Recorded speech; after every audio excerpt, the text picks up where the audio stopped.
Assamese make channel আপোনাক স্বাগতম জনাইছো আৰু আপুনি চাই আছে আসামিজ মেক চেনেল।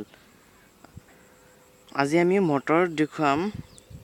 মটৰ কেনেদৰে পাইপ ফিটিং কৰিব লাগে। এনেকা ধৰণৰ বেন টাইপৰ পাইপ ফিটিং কৰিলে আসলতে আপোনাৰ সুবিধাজনক হ'ব। বেছি ঠাইডোখৰ নালাগে। চাইছে মাজতে বেকা, মাজতে বেং, অলপ জাগাতে হৈ যাব। এইটো অলপ ঠাইতে হৈ যাব। ঠিক আছে, এইটো বিদ্যুতৰ মটৰ, ইলেক্ট্ৰিচিটি লাগিব, লাইন লাগিব। ইলেক্ট্ৰিচিটি নোহোৱাকৈ এইটো নচলে, কেতিয়াও নচলে। আপোনাক দেখুৱাইছে মটৰ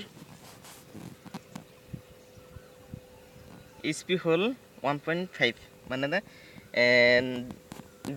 ডেৰ পাৱাৰৰ এইটো আপোনাৰ মটৰ, 1.5 হৰ্চ পাৱাৰৰ মটৰ দেখিছে। আৰু এনেকা ধৰণৰ এইটো দেখিছে যিটো য'ত বহোৱা হৈছে এইটো ঢালাই, আচলতে ঢালাই কৰি কিনে বহোৱা হৈছে। চোৰে বা অন্য দুষ্কৃতিকাৰীয়ে এনেকুৱা মটৰ ল'ব কেতিয়াও নোৱাৰে, খুলিবই নোৱাৰে।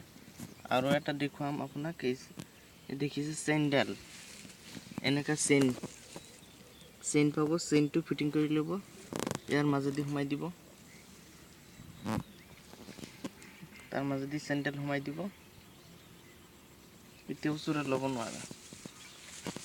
ইয়াৰ চেইনডাল দেখিছে।